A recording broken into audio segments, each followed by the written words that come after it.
متوسط اور غریب آدمی تو ساری زندگی جس طرح کولو میں بیل جتا ہوا ہوتا ہے کام کاج میں جتے رہتے ہیں اور کمائی کر کر کے لوگوں کی ضرورتیں ہی پوری کرتے رہتے ہیں۔ ایک بیٹی کی شادی کی اور جمع شدہ پونجی اس پہ لگا دی، مقروض ہو گئے، پھر کچھ عرصہ قرضہ اتارتے رہے اور پھر اس کے بعد بیٹی کی شادی کی تیاری میں لگ گئے۔ اور اسی طرح بیٹوں کی شادیاں بھی آسان نہیں رہی، اس میں بھی جو دور موجود کے تقاضے ہیں اور پھر جس طرح بھاری اور بھرکم ولیمہ کرنے کا ایک کلچر پیدا ہوا ہے، جس سے آپ یہ معاشرے کو بتانا چاہتے ہیں، اپنی برادری کو بتانا چاہتے ہیں کہ ہم اتنے مؤثر ہیں اور ہمارے تعلقات اتنے وسیع ہیں۔ آپ کا قد کاٹ اور آپ کی شناخت ولیمے کے حجم سے معلوم ہوگی، شادی کی تقریب کے بڑا اور چھوٹا ہونے سے پتہ چلے گا کہ کوئی شخص کتنا معاشرے کا باوقار شخص ہے، جبکہ ماضی میں کسی شخص کے کردار سے پتہ چلتا تھا وہ کیسا شخص ہے، کسی کے رویوں سے سمجھ آتی تھی کہ وہ کیسا شخص ہے،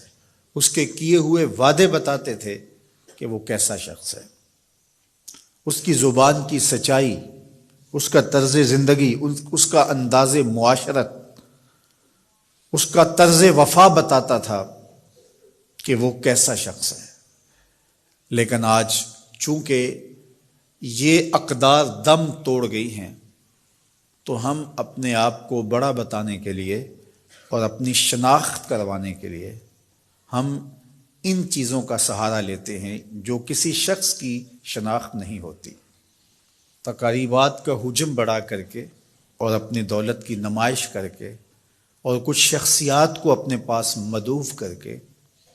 ہم یہ تاثر دینا چاہتے ہیں کہ ہم اس معاشرے کے انتہائی اہم شخص ہیں اور ہمارے تعلقات کا سلسلہ بہت دور تک پھیلا ہوا ہے، اور نتیجہ کیا کہ ہمارا سارا سرمایہ انہی کاموں کے اندر صرف ہو رہا ہے۔ متوسط لوگوں کے لیے بہت بڑی مصیبت اور بہت بڑا مسئلہ بن جاتا ہے، اور غریب آدمی بھی اس چکی میں پس رہے ہیں۔ یہ جہیز کا کلچر اور یہ لشکر کی صورت میں باراتوں کی آمد، گھر کے کچھ افراد اور کچھ ضروری لوگ اگر آ جائیں تو اس میں کوئی حرج نہیں ہے، لیکن یہ 500 لوگ ایک لشکر کی صورت میں بیٹی والوں کے گھر آئیں، اس کی کوئی تک بنتی نہیں ہے۔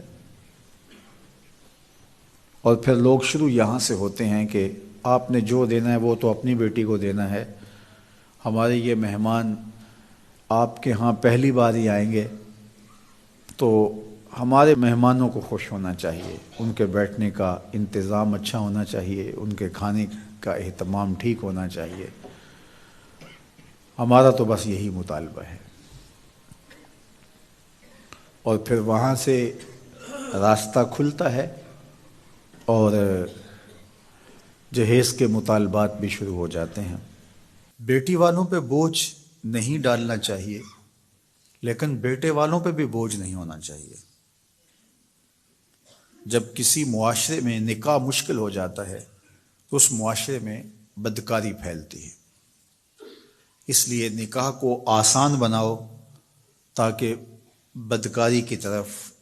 رغبت اور آسانی نہ ہو۔ ہمیں سادگی کے ساتھ نکاح کرنے کی تلقین کی گئی ہے، فرمایا نکاح اعلانیہ کرو اور نکاح کو مسجدوں میں منعقد کرو۔